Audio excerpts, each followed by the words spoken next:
ひろゆきの斎藤知事の統一教会側のポストがどっちを非難してるのかわからん。僕は時々ややこしいツイートをするんですけど、ツイートの内容を読んでみますね。この論点にはこの反論みたいな同じような行動をするアカウントが湧いているのを何度か見てるんですが、統一教会や幸福の科学に賛成している人には湧きづらい。集団として動いているのは理解しやすいっていうのを書いたんですけど、で、それがもともと講談社のフライデーの記事で、斎藤元彦知事を統一教会が支援しているっていう感じの記事があって、で、それについて書いたってやつなんですけど、で、基本的に証拠はない状態で話するので、これは妄想だと思ってしまってくださって構わないんですけど、ある程度ネット上でこういう論点があるよねっていうのに対して、反論のテンプレみたいなのを使ってちょこちょこ書いてる人たちっていうのって結構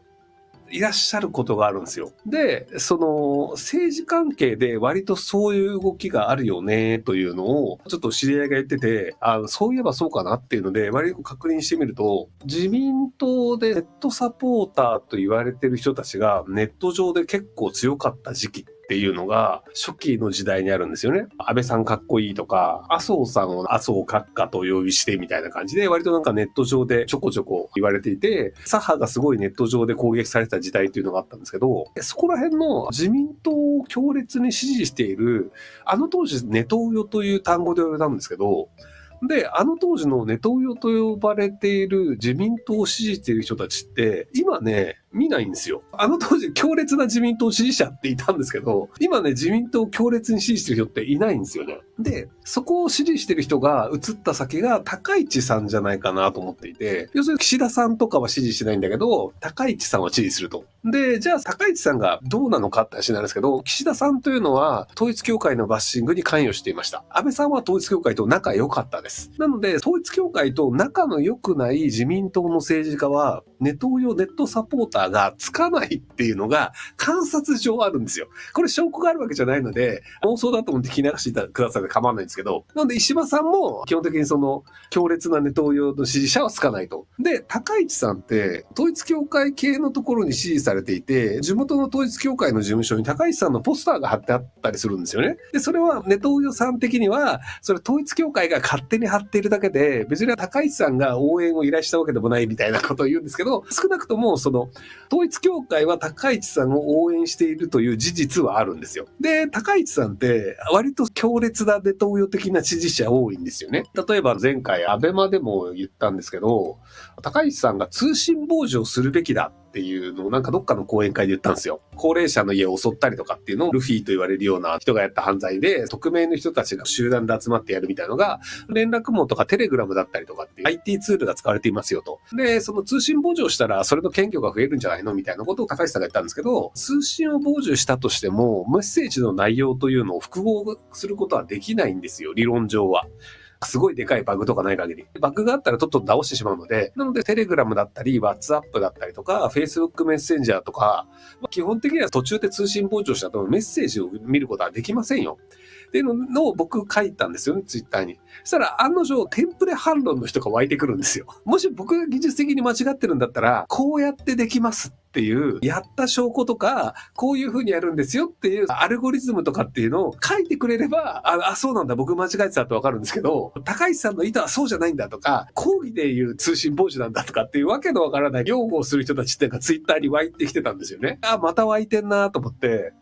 前にね、高市さんがね、EMP を外国の攻撃に使うみたいなことを言ったんですよね。電子機器をぶっ壊す兵器があるんですよ。で、基本的にはものすごい電圧とかでドーンってやると雷が落ちたみたいに近所の電子機器壊れるよねってのがあるんですけど、で、それを一応なんか実用化させようとすると、原爆を空中で爆発させると、結果としてこう、ものすごい電圧の電磁波が出て、で、その近くの電子機器使えなくなるよねっていうのがあるんですけど、じゃあそれをやるためにはまず原爆水爆的なものを持たなければいけない。これ日本無理だよね。で、もう一つのパターンは、原水爆的な爆発するぐらいのものを敵国に持ち込んで起爆しなきゃいけないんですよ。わざわざそんなでかいものを持ち込めるんだったら、で、そこでなんか、持ち込んでそこを起爆するための機械を置くぐらいだったらもうそれ占領できてるんじゃねみたいなのがあって、そもそもそれ現実的な話じゃないですよねっていうのを僕ツイッターに書いたことあるんですよ。で、それもまた擁護する人たちが出て、理論的には可能なんだって、いや、理論的には確かに可可能だよ。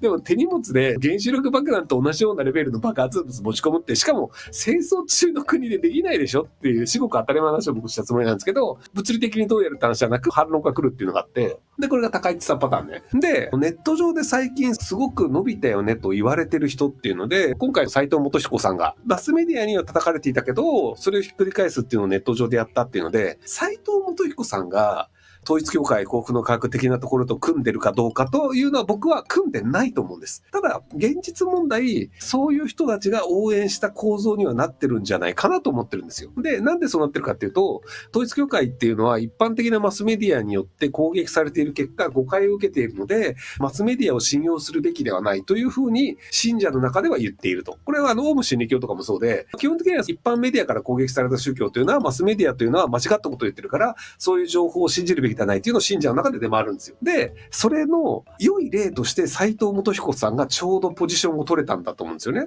メディアによって斉藤元彦さんがパワハラで職員を自殺に向けたのではないかと思われるような報道というのをメディアがやっていて、実態としてはそんなことはないんですけど。で、それが多分マスメディアが信用できないよねっていう実例の一つではあるので、なのでそれで支援しやすくなる構造にあったというのがあると思うんですよね。で、もう一つ、N 国党の人も立花さんについてちょこちょこ書くと、わらわらとテンプレ反論の人たちが寄ってくるんですよ。もう NHK 党って基本的にはもう東京地裁の判決が出たんですけど、反社会的なカルト集団なんですよ。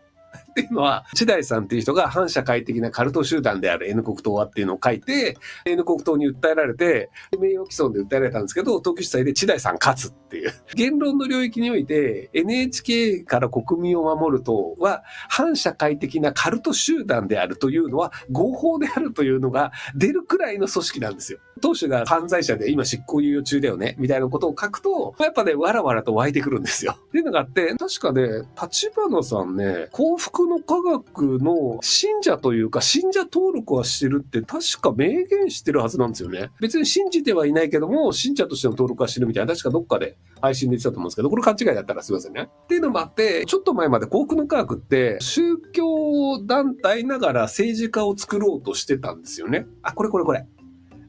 N 国党のね、反論するパターン、これ。判決文にはそう書いてない。いや、書いてあります。判決として、千代さんが言う N 国党は反社会的なカルト集団である。というのが合法であるっていうのは判決出ましたっていうので、で、それに対して反論するのが、判決文を読めって反論出るんですよ。で、千代さんがね、判決文を出すのに確かね、1日ぐらいかかったんですよ。メディアに出しますみたいなので、その間にね、判決文の内容は違うんだっていうのがわらわら湧いてて、で、千代さん判決文上げてるんだけど、判決文でも普通に千代さんで言ったことは合法、論評の域を逸しないって書いてあるんですよ。これで僕の言うテンプレパターンの反論なんですよ。すぐに判決文を見ない人がいるから、なんかじゃあ N 国党が反社会的なカルト集団であるというのを言われたら、その判決文を読めって書くと反論できるというふうに思った人たちが多分その情報を LINE グループとかで共有してて、それを書くっていうのをやってると思うんですよね。なので、本来判決文をちゃんと読んだのであれば、判決文のどの部分で僕の理解が間違ってるかっていうのを説明できるはずなんですよ。要するに判決は出ていますと。でも判決文というのは人によって解釈が違いますよねっていうのがあるので、じゃあ、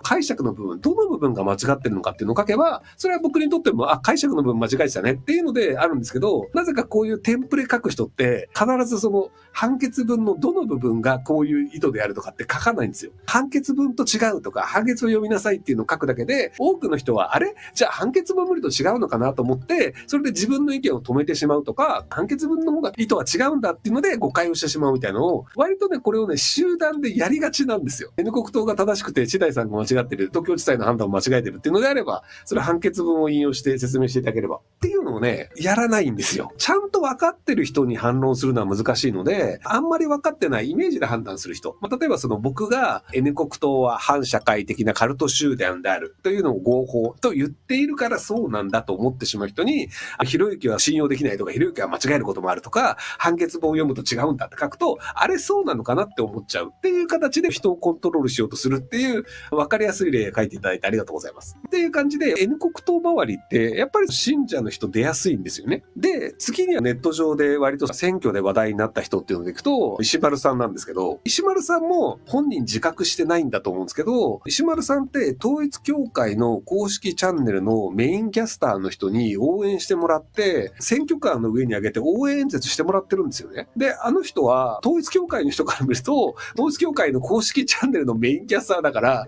もう統一教会信者と思われてるか、信者仲間だと思われてる人なんですよ。で、その人が壇上に乗ってるんですよね。ってなると、やっぱり統一教会の人も支援しますよね、という状況。で、これが斉藤元彦さんと石丸さんは、本人は多分違うんだけど、そういうファンを引きつけてしまうような構造になってて、で、そのファンを引きつけると、ネット上で石丸推しの人とか、石丸さんの切り抜きをやたら再生数回す人とかっていうのが出てくるんですよ。リハックとかで石丸さんが出てくる配信って、石丸さんのね、ファンだけがね、割と見てる感じがしてて、他の再生数が多い動画って賛否両論が多いんですよ。こっちの人はこうだよね、こっちの人はこうだよねっていうので、例えば最近だと自民党で逮捕されて法務大臣やってた河合さんっていう人と高橋さんと対談があるんですけど、で、あれも一応賛否両論あるんですよ、コメント欄が。割とね、石丸さんのやつはね、石丸さんを褒めるコメントと、石丸さんと対談する人を攻撃するコメントの2つしかないんですよ。僕らも言ったけど、パーセンテージの問題で。石丸さんが誰かと対談すると、その誰かの文句をつけ続ける。で、石丸さんすごいかっこいいって褒めるっていうので、これなんか、冷静に平等の人が見なくて、石丸ファンがコメントしてるよねという割合がやっぱり多めなんですよね。で、これは別に石丸さんが望んでやってる結果ではなくて、実態としてそうだって話をしてるんですけど、実態としてそう見えるって話をしてるんですけど、やっぱりそのね、うまくいった例でいくと、石丸さんもうまくいきました。ネット上でうまくいきました。斉藤元彦さんもネット上でうまくいきましたと。でね、最近ね、国民民主党もね、ネット上でうまくいってるんだけど、これ、そこら辺の人絡んじゃってませんっていうのがあって、一番最初の安倍さんの自民党ネットサポーターの話をしたと思うんですけど、自民党と統一教会というのは昔仲良くやっていましたと。で、そこでネット上のもやっていましたと。でそこで安倍さんと反発することになって、自民党を離れる、もしくは高市さんについた人たちというのが、N 国党支持になったりとか、石丸さん支持になったり、斉藤元彦兵庫県知事の支持になったり、国民民主党の支持になったりっていうので、団体としてはね、僕の予想だとね、多分そんなに人数多くないんですよね。多分ね、3、4千人ぐらいなんじゃないかなと思うんですけど、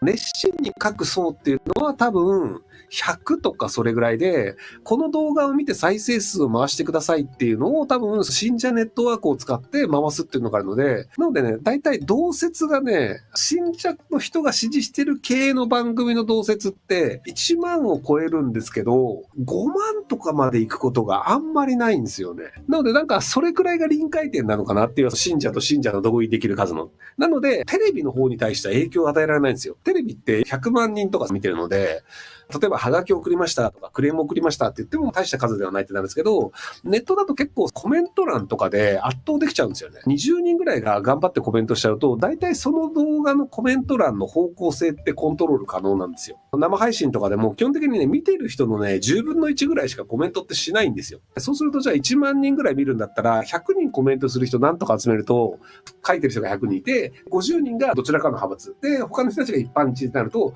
50人が多数派としてコメントのコントロールができるので、結果としてそのなんか、1万の同説なんだけど、50人ぐらいの人が全体のコメントの発言の雰囲気って作れたりするんですよ。これ一般論ね。はい。2チャンネルやってる頃からもそうで、2チャンネルの場合って、だいたい見る人と書く人の割合が100対1だったんですよね。100人見てるとしたら書くのは1人ぐらい。1000人が来てるんだと10人ぐらいが書くので、結果としてその10人が会話をしていて、1000人がそれを見ているという構造になるんですよ。なので、割と見てる人たちはふーんと思って見てるんですけど、スレッドの構造というのは、実は 1% の人たちが結構コントロール可能だったりするんですよね。それで炎上してるとか、バツリになってるとかっていうので、ネットニュース的なところに取り上げられるんだけど、実態として、そこに火をつけてる人数って、実はそんなに多くないよねっていうふうに僕は見てるんですけど、はい。基本みんなね、ロム線なんですよ。ヤフーニュースとかでもコメント書けるんですけど、ヤフーニュースにコメントを書くためにアカウント作ってる人どれぐらいいます？ちなみにヤフーニュースでコメント書くためには電話番号を登録しなきゃいけないんですよ。ヤフーニュースでコメント欄でわーって書いてるんだけど、そもそものヤフーニュースでコメントを書くためだけに電話番号を書くやつってどう考えてもマイノリティだろって思うんですよね。なんかそこまでしてハードルを超えてコメントを書こうとするっていうおかしな人たちが集まってヤフーコメントって成立してるんですよ。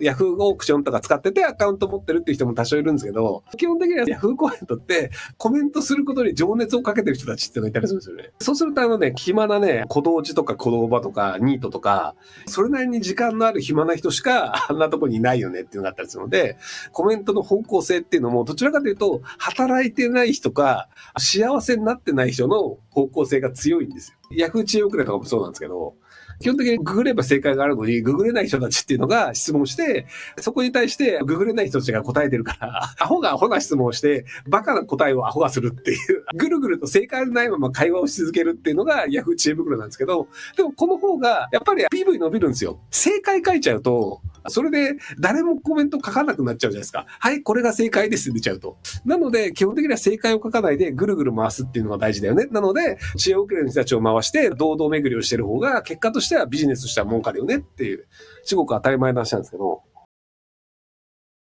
ご視聴ありがとうございます。今回の動画はこちらからの切り抜きになります。